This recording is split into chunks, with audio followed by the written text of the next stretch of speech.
It is the Hey, Practical Prayer Podcast pre-show on New Thought Media Network. Bill over here, Carol over there. Yeah, it's a little alliteration going on with that. I'm glad So I don't have to say that. you can say anything you want. This is casual. Christopher is in Detroit, saying good afternoon. Good afternoon, right back at you, Christopher. And basically, this is the pre-show. We're about to record the Practical Prayer Podcast. I think it was going to wind up being episode 90, perhaps, by the time all is Wow. said and done. Yeah, it's been going for a while. And this is the opportunity for our friends on the network who are kind of in the live studio audience with us, able to see the pictures as well as hear the sounds, to post a question or give us a suggestion, or if you'd like to have a prayer about something particular that's going on in your life, by all means, send it along either through the comments that you have on your social media now, or if it's after the fact, you can go to bethelight.com, be-the-light.com, and there's a clever and convenient little button that lets you send the message directly to the podcastors. Mm, So yeah. it sounds like I have that written down or something. It's just remembering it. Like I said, I don't have to say that. I'm You glad. don't have to say that. You can just be over there, be Just, chill and aloof. yes. I've been called that. Chill and I'm a aloof? chill, cool, aloof. Classy? I've been called that too. Okay. Yeah. Are there anything that you have, things that you haven't been called that you'd like to be called?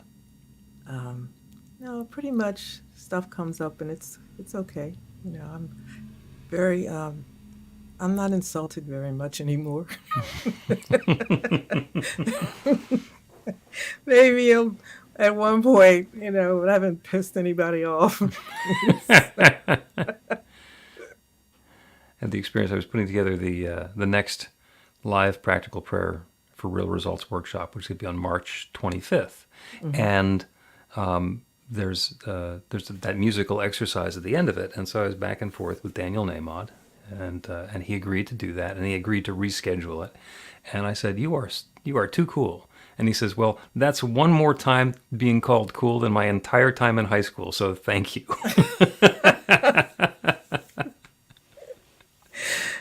Yeah, this is one. I wear fedoras a lot. Okay. Say, oh, that's the coolest preacher. I can't believe that. And I'm thinking, I don't know what y'all talking about. This is my hat. I've just had these. But when you don't say a lot, people think you're cool. So it's better like that. Um, yeah. Yeah, sometimes the best thing to say is nothing right now. Yeah, you learn more. At least I do. You just let people talk and you listen and you learn. Yep. It's that wonderful insight that as I'm watching a conversation going on, I can say, will this conversation become any better if I say something? Or will this That's conversation get any better if I don't say something? a lot of times I say I ain't getting in this. That's right. That's right. Just go wading into that. And I'm probably not going to fix anything.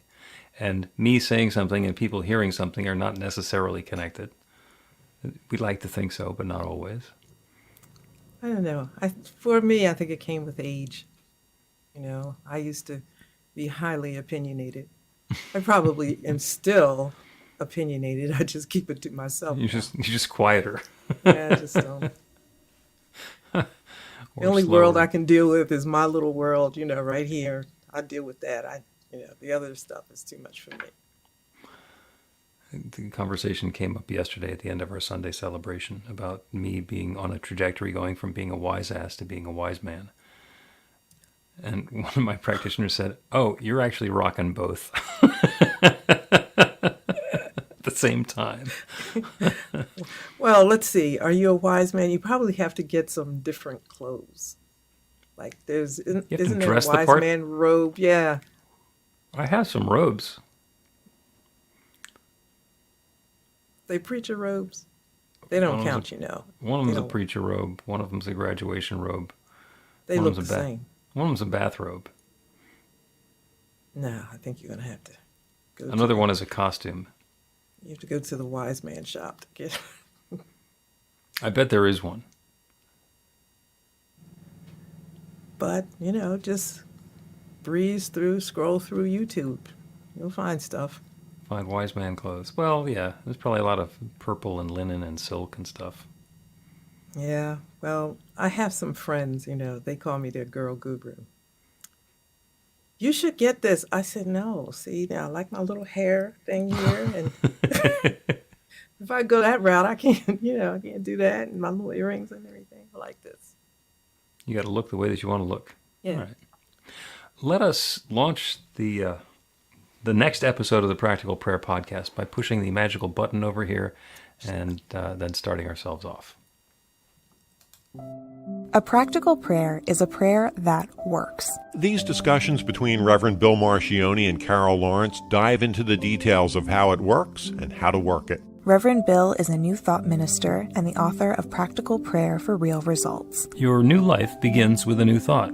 Carol Lawrence is on a spiritual quest, finding the New Thought teaching after decades on the pulpit in 3 different traditional denominations. I've got some questions. Together, they're exploring the philosophy and activities that come together from many of the world's religions to create the practical spirituality that is New Thought.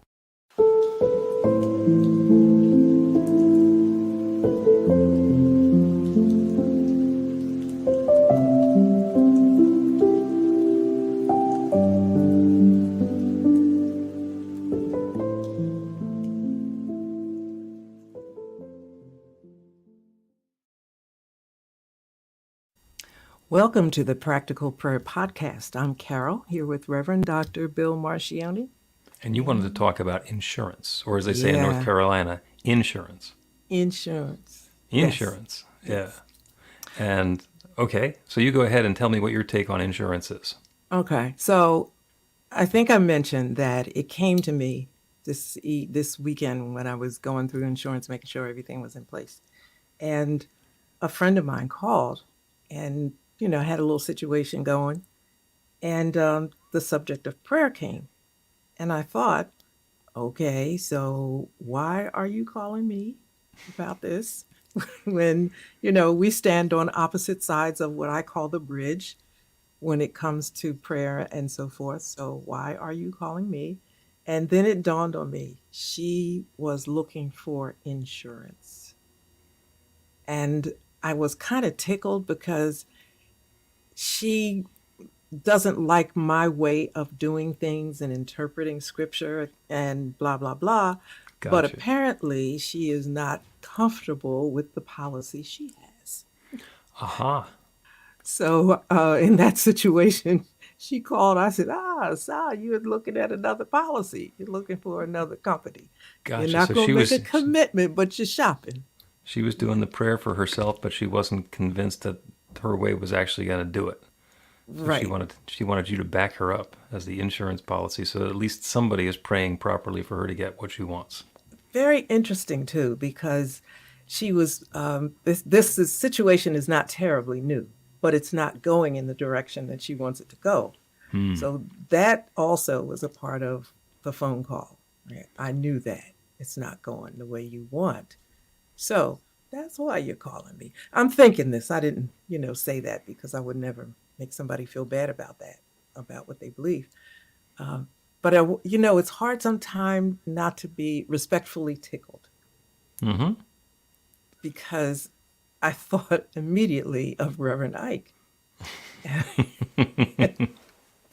who, by the way, does the most amazing affirmative prayers. I mean, everything he says and does is right in line with the things that you have taught, just a little bit, quite a bit more flamboyant, but it Yep. boils A down to little- the same. A little flashy.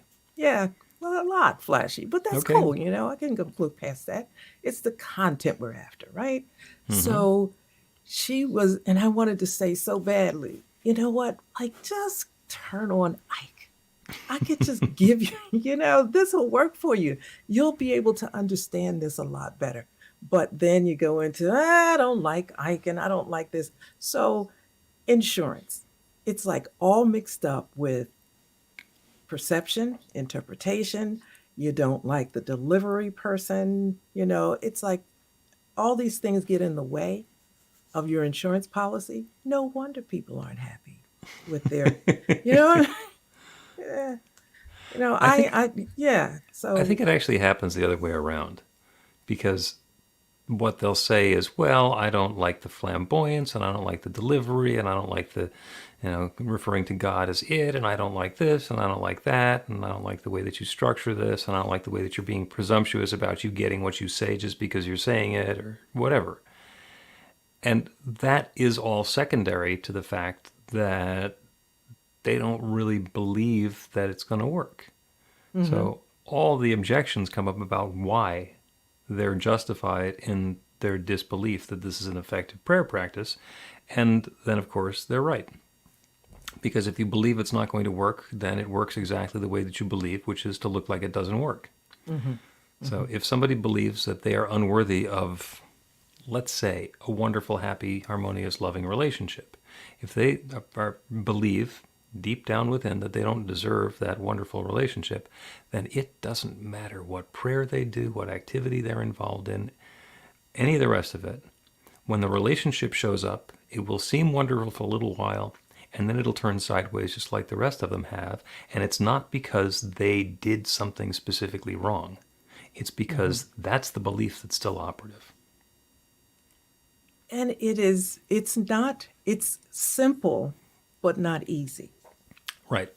But you can take it on Mm-hmm. because it's really about, it's not me, it's not you. It's about what you believe. And then I always go a little bit further and say what you believe about God. You got to start there. Where is God to you? What is God to you? What's your relationship to God? Unless you get that straight, in my mind, you don't have a prayer anyway. Best you have is a hope. And Yeah. then that's when you take to the phone and call somebody to help you. Yeah, You and know, the help, if somebody with that situation of, wanting to have a loving relationship and a deep down belief that they don't deserve it, they come to me and they ask me to do prayer with them, and I just do the prayer for them to have a wonderful, loving relationship. The prayer will work, and they'll wind up being in the passionate, lusty throes of the beginning of a brand new relationship, and then it will turn sideways because that's what their belief is. Now, if on the other hand, we dive into it and say, well, perhaps we should consider what all of these unsuccessful, unhappy relationships have in common, and just have a really frank conversation about that and see what's going on. Eventually, it comes down to what they all have in common is the person who's asking you for the prayer. It's like, all right, well, if that's not going to change, then nothing else is going to help. So getting a willingness to change that conception. And by the way, it doesn't hurt to get somebody to let go of a belief that they don't deserve a loving relationship. That's actually a really nice thing to do for them. it is. And while you were saying that, I was thinking, listen to the very gentle way that, he's talking about this. And I'm seeing me in the chair saying, look. Hey, what can I do? This is 35 years out from, being in the pulpit. I might be a little bit jaded, but I'm saying, look, what you're doing is not working. So let's start with God. Because to me, everything starts with God, right? Oh, yeah. Yeah. Let's start with God. Why would God not want you to have this loving relationship? Why would God not want you to have all things good in your life when all things work together for good? And all of these promises that are made in scripture that you're familiar with, why do they apply to everybody else except for you? Mm-hmm. So you don't have a good answer for that. So it's not God, it's you. Now, Right. don't get upset. It's Right. us because of what we have carried with us Yeah. for so many years. Yeah. The way I describe that is spiritual arrogance. The same conversation do. that you're talking about, which is, so we've seen that there are people who have like wonderful, loving relationships, so those are possible. And is there anything that would keep any particular person from being able to have a loving relationship? No, and it comes down to, well, no, God doesn't want me to have a loving relationship. What makes you think you're so special? that out of the 8 billion people on the planet, and Lord knows how many billions and trillions of galaxies and stars, that you're the only one who doesn't deserve it. Well, I remember What are the chances of that being true? I remember the first time I heard you say that. And I never looked at it that way before. And you called it arrogant. And I'm thinking, yeah. Now, I don't have a whole lot of warm fuzzies, right? I always say I got like 2.5, 3, yeah. And I said, but I got a little bit, I got one tucked away on this one.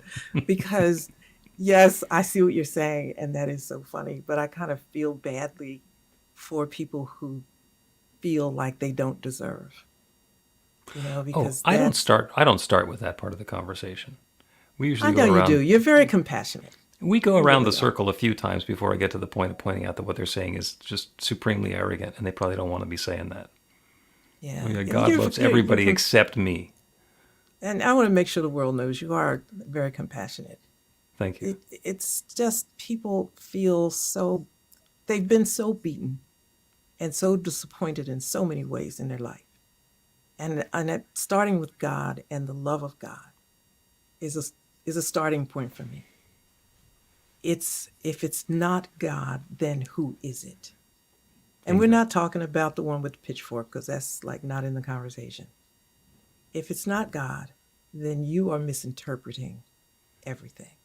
So let's go back and look at God. Give God a break, right?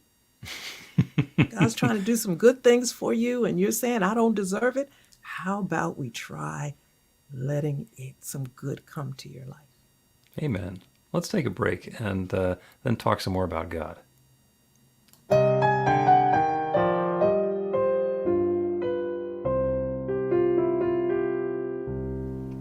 Are you ready to get results? Now, that's not a rhetorical question. Are you ready to get results? RUR2GR. That's actually the abbreviation for the steps in a practical prayer. Recognition, unification, realization, gratitude, and release, with a couple of extra steps in there in case some doubt creeps in along the way. RUR2GR. This class is about the prayer technique that's common to all of the spiritual practices and religions in the most effective prayers that they have. And by effective, I mean that the prayer works. It actually creates a change in the experience of the person doing the prayer. It gets a result. We're going to begin with theory, and then we're going to take it into practice. By the end of the class, you will have your very own practical prayer that will help create transformation in your life. Wow. Welcome back. Welcome back to the Practical Prayer Podcast. I'm Carol, here with Reverend Dr. Bill Marchiony, and that was short. That was short. The break that we took was short, but sweet and to the point, and encouraging you to learn to use this practical prayer technique. And getting back to the conversation of insurance and help me with my disbelief, it all comes down to God. Because what we believe in the New Thought philosophy, and is the central piece, the pillar that holds up the practical prayer, is that God is infinite. God is the creator and the source, and shares itself as everything. And that sharing of self, that creativity, is an act of love. Anybody's ever been involved in a creative project where you're pouring your heart out into it. So that's what the entire manifest universe is. And it started with an idea, and the idea has been unfolding and evolving ever since. It started with that conscious intent of sharing of self. And that consciousness is here in creation. In some people, apparent more than others. In some substances, like human beings, more apparent than in other substances like rocks. That's just from our perception. But there is this creative law that is responding to conscious intention. And it's always saying yes. That's the love. The answer is always yes.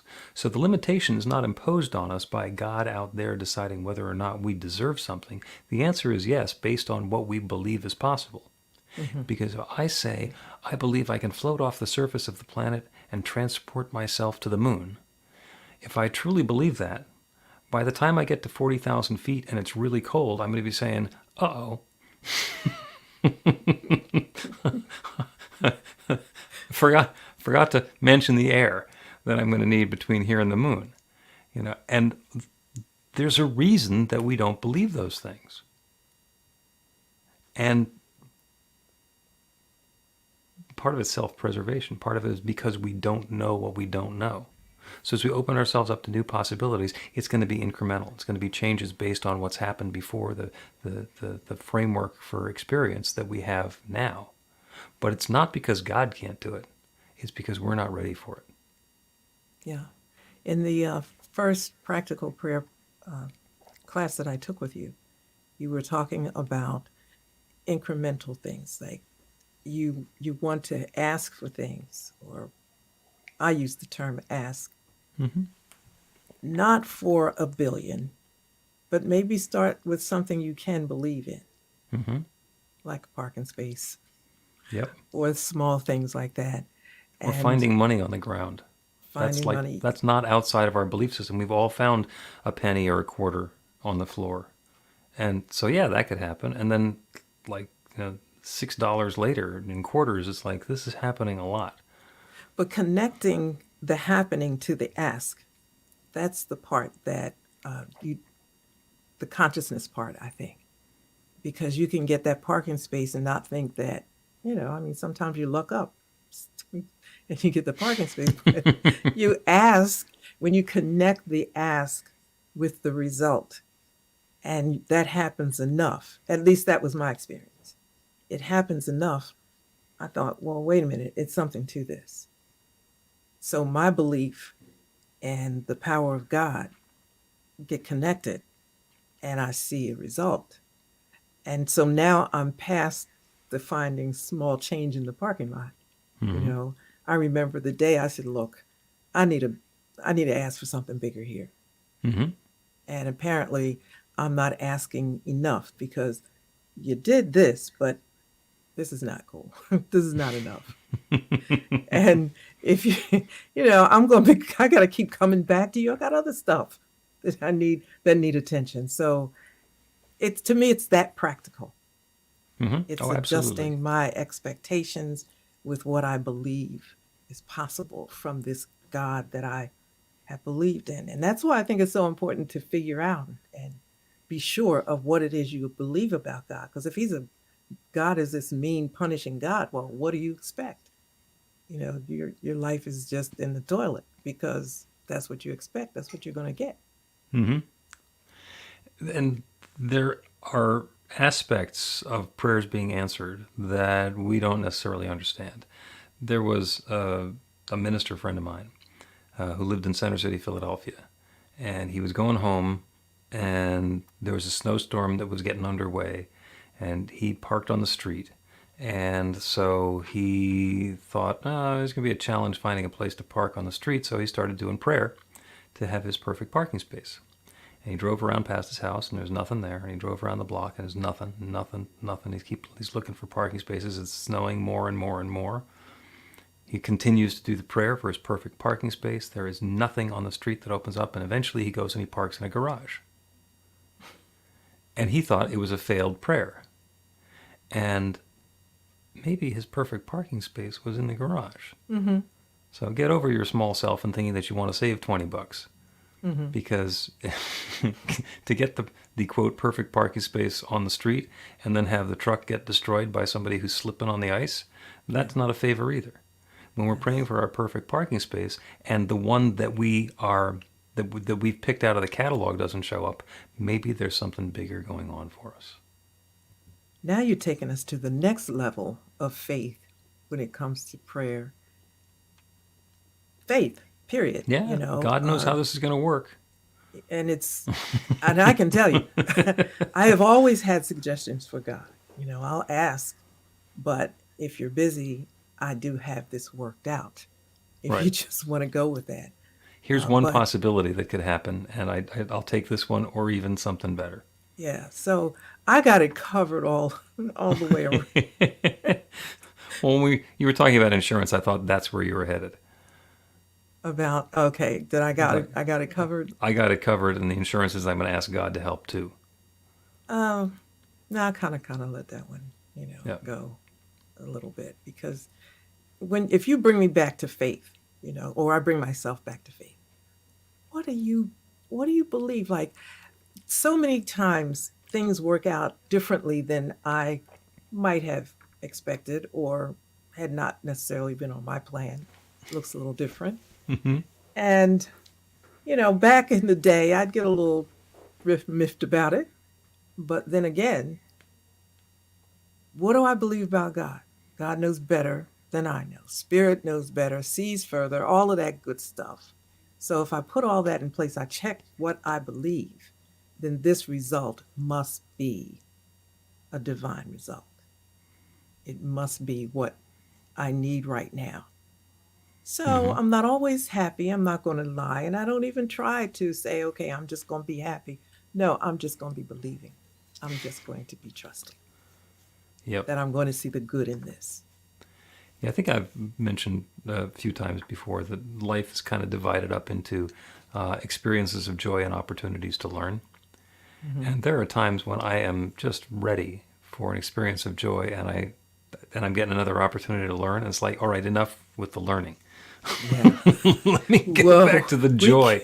Can we we could just do get back to the joy, please? Yes, we can do a couple of episodes on that one. The other thing, when you were talking about insurance, there's the notion, like when we get into this prayer practice, we are absolutely confident that everything is unfolding in divine perfection and God's love is at hand and good and more good and more good is coming to me and everybody around me.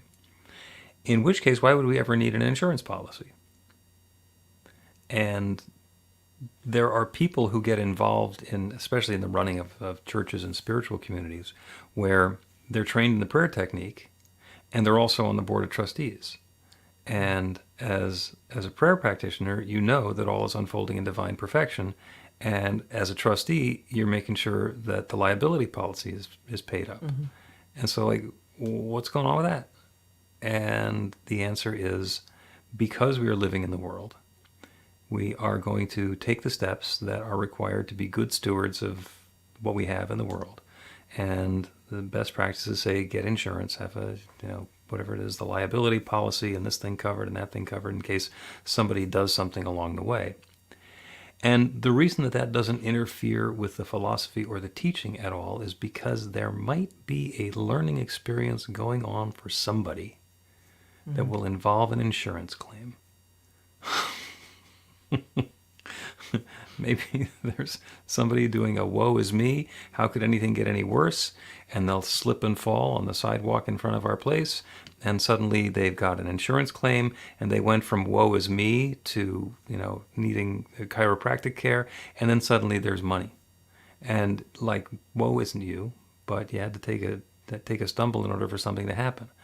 And the insurance policy fits into all of that, and it keeps us from having to try and constrain the circumstances to the point where the pain is much greater for a lot of people, or a lot more people.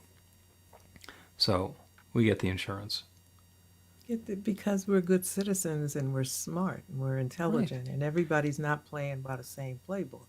Right. So And you just want to the, be covered. and the insurance agent got to eat. So, Yeah. okay. I mean, that's not why I buy insurance, but But it's all I'm not connected. responsible for the big picture either. It's all connected. I talk about the capitalism in the Western world, but capitalism is beyond just the Western world. It's just how all the pieces fit together. And I'm playing or living in a small piece of it. I'm not trying to say change the system. Not interested. Let's just go with you know, I got bigger things on my mind. So let's just go with the insurance policy. And prayer to me is as simple as that. Um, I don't think I think that practical prayer is simple, not easy necessarily. Well, it depends on where you came in. I came in down this end, so it's a little bit different for me to make the transition. But it starts with God. It starts with God. And once we get past our disbelief and are willing to open up to that highest idea of God, then it becomes, I'm not going to say easier, it becomes more straightforward. You made sort of a tangential reference to duality and another power besides God that God's fighting with. The devil or Satan or whatever God's adversary is. And if we start with the notion that it's all God and that everything began with God and the universe is God sharing itself as all of its creation, then the devil was invented by God too. And if in fact there is a devil that was created by God, gotta figure it was for a purpose. This is the infinite intelligence that knows everything, and for some reason it needed a devil. So what's up with that? So why would God need a devil? To scare us into doing things that we otherwise wouldn't do. Some people need the devil to scare them. Some people need hell to make them think that it's going to be really bad in the afterlife if they don't behave themselves now. Other people understand that I want to behave myself now because that's a good way to act and behave and engage with the world. So if somebody needs that sort of a warning, God bless them. Take it. Just don't make me believe it. Yeah, well, we come on different sides of the fence of this devil. I don't think God made up the devil. I think folks made up the devil because it's convenient and been around a long time. That thought's been around a long time, and Yep. just so long that it's a volume of information and beliefs about it. Just let's deal with God, because even if you have a devil, if that's what you choose, God is the big guy. God is the big power. He, she, it, whatever you wish to call it. Nothing bigger, nothing stronger, nothing greater. So you're telling me that? I don't need to be concerned about anything else? Okay, listen, let me have a talk with you, God.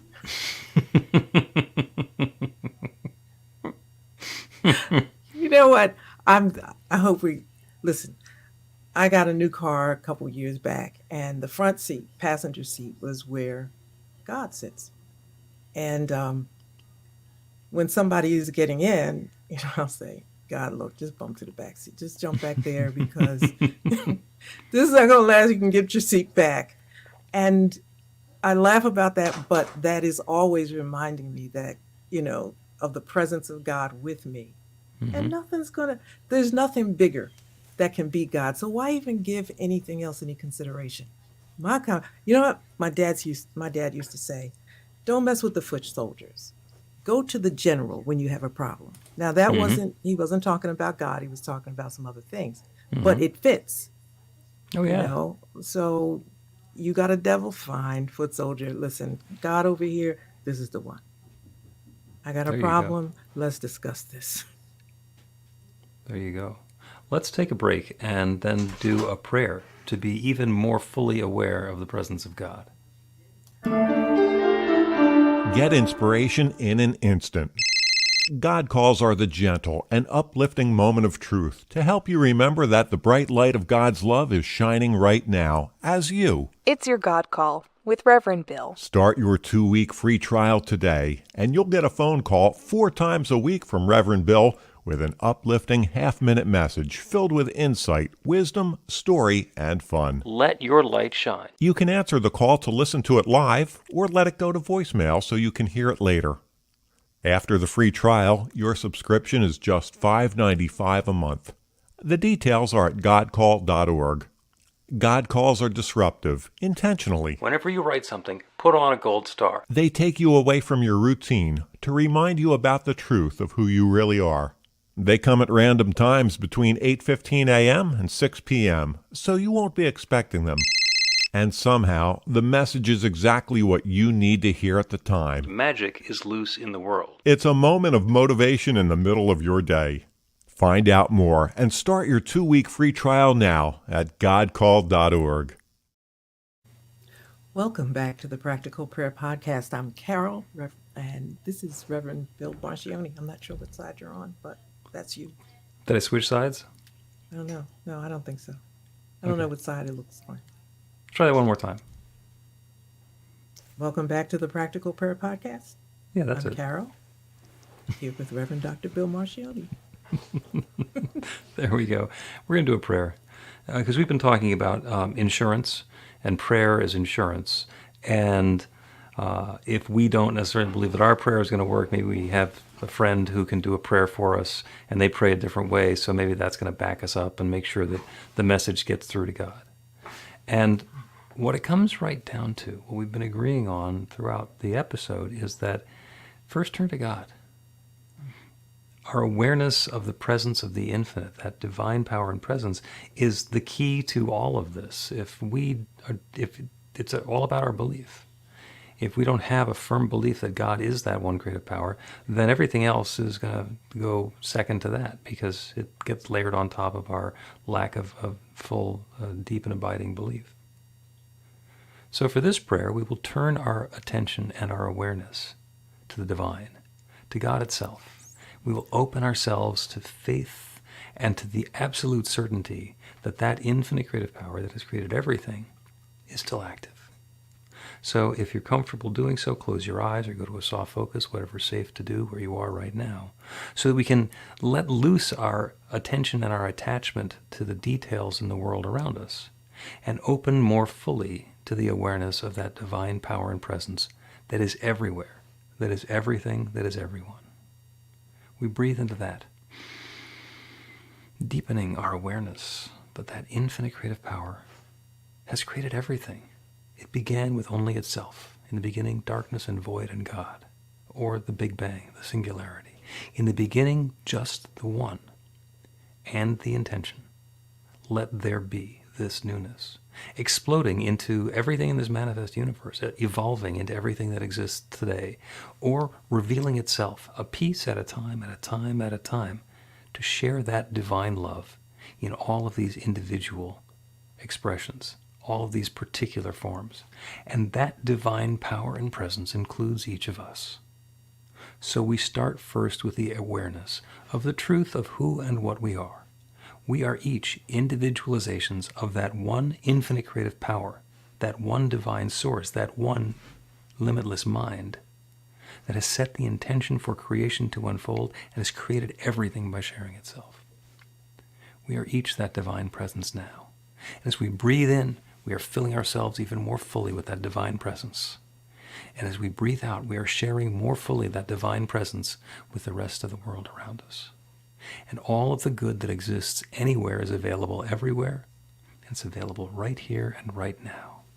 So as we turn our attention first to that divine power and presence that wells up as us, in us, shares itself through us, we understand innately that we are the channel through which that good is flowing. As we set the intention for the good, for the experience, for the feeling of that success that we are intending and inviting, that creative law responds.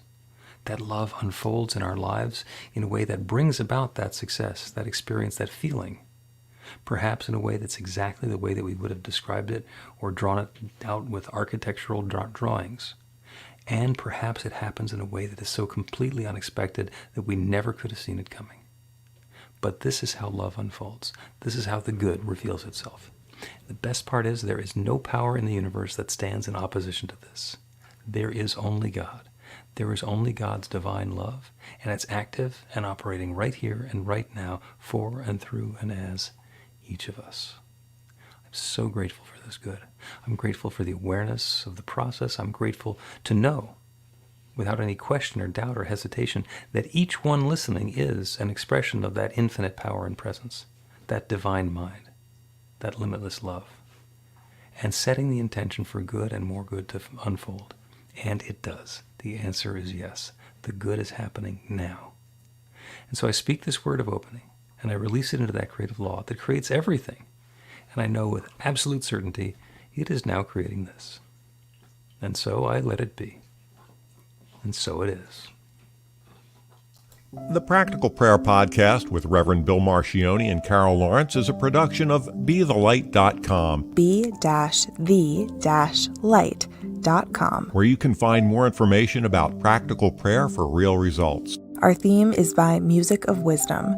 You can learn about the spiritual community of New Thought Philadelphia with daily guided meditations, Weekly celebrations of spirit, and Reverend Bill's classes in practical spirituality at newthoughtphilly.org.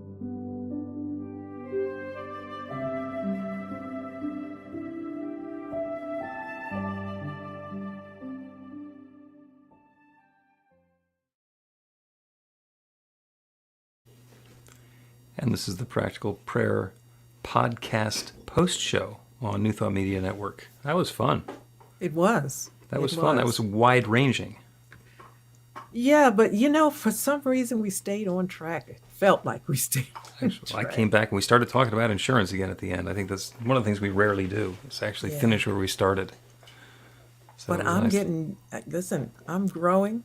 I'm getting used to the flow and being okay with it. It makes sense. It just, just go. Goes the way it needs to go. Throw that long pass and just trust that the receiver's going to be there to catch it. Yeah. I used to be, oh, wait, no. A little football metaphor for the Philadelphians today. Yeah. They're kind of happy last night. I am. I got my son a lunch thing, to carry his lunch in and to keep it warm and all of that. And it wasn't an Eagles thing. He didn't care. But You but I did. thought, yeah, I did. I said, this will do for now, but I'm like looking around for the one with the Eagles. You didn't go to Center City, Philadelphia and climb up a greased pole, did you? No. It's seeming like the greased poles don't work. Well, what's supposed to happen when you do that? It's supposed to keep people from being able to climb up the poles. That has not been notably successful since they first tried it like 10 years ago. People find a way to do whatever they want. Oh, yeah, especially in Philly. Yes. Philadelphia's sports fans are a unique breed. But that's one thing that is delightful. I look at people, they figure out how to do what they want. Definite inspiration. There's rules and then there's what is. Yep. And you get all in a twist if you're saying, oh, you're not going by the rules. Yeah, and I congratulate the Philly sports fans because since I think the first notorious win when the Phillies won the World Series and they were lighting cars on fire, it's like that's not a celebration. That's not a celebration. You can do something more productive, than climbing up the light poles and screaming from the tops of the traffic intersections is adorable. We'll go with that. Adorable. Lovely. There you go. It's God's love unfolding in a way that you wouldn't have chosen yourself. That's right. And when you were doing the prayer, I'm still unpacking practical prayer. And I thought, okay, so if somebody had a real issue kind of thing, and I had the person that was called me, I had them in mind. I thought, okay, so you really can set this issue before God without even talking about the thing itself. Right. It's really saying where we are and where the power is and how the power works. And once you get that down, it's really difficult for you not to see your situation working out okay. Yep. And that's insurance.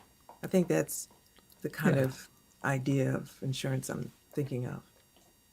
Okay. And there are a couple of different ways that the prayer works, because when we're doing these in the podcast, they are very intentionally generic and multi-purpose prayers.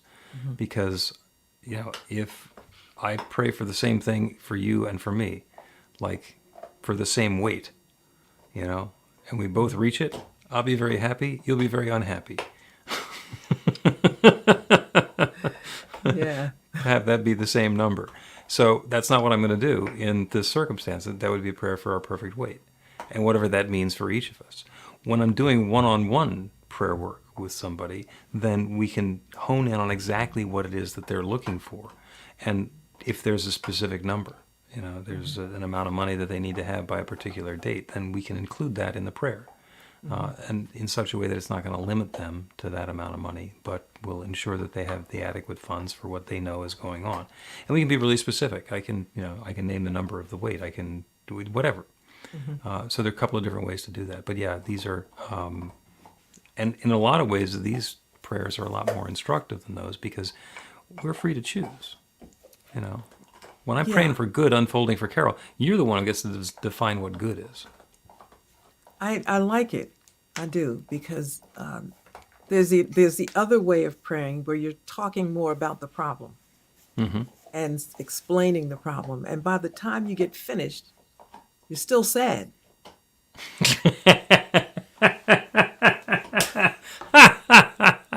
Too true.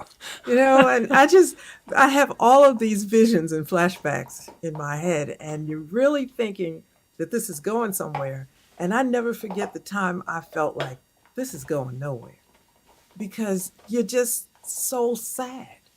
And if you're not sad, maybe there's a spark of hope, but it should be more than that. Right. It should be, because we're talking about the God of all universes. Yeah. So We probably have another episode coming up where we just talk about the pivot.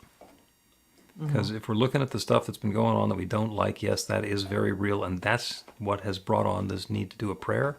But then get thee to thy pivot, so you can turn around and stop looking at the problem and start looking at the solution. because then there's that gratitude piece that's in it, and Yep. you're being grateful. And I remember the class that we took, and I didn't know this. You'd be grateful for anything, even for knowing this. Oh yeah. And that's kind of releasing the issue at hand, which is a good thing. Mm-hmm. And just being grateful for what is, and for the power of God, and for the da-da-da, because I know this can happen. And you can get really into the gratitude part, and you don't leave sad. To me, Right. that's really important. Because God, if take you're- this misery away from me. Well, what do you Yeah. want instead? And what do you want? if you don't know. Some people don't know. They just don't want this. Right.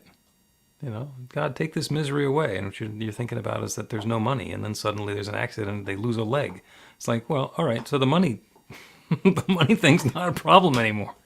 But it didn't bring her about happiness. What do you really want?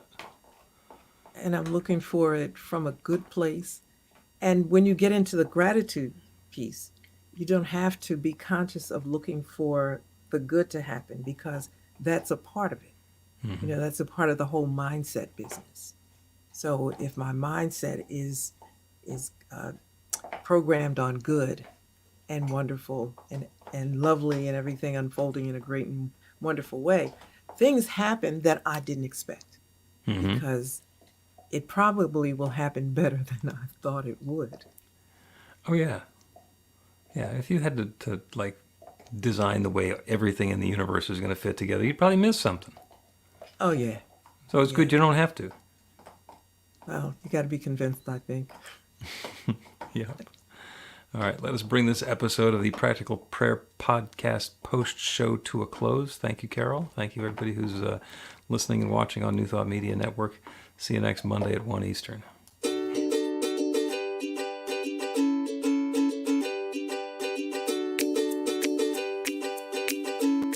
Thank you, Center for Spiritual Living Denver, for your continued support. Thank you, Center for Spiritual Living Midtown Atlanta, for your monthly contribution.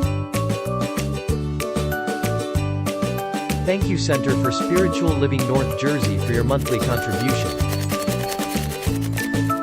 And please help us welcome Om Center for Spiritual Living in La Mesa, California. Thank you for your monthly donation. Thank you, Center for Spiritual Living Seattle, for your most generous donation. And a special thanks to Hefferlin Foundation for your generous technology grant.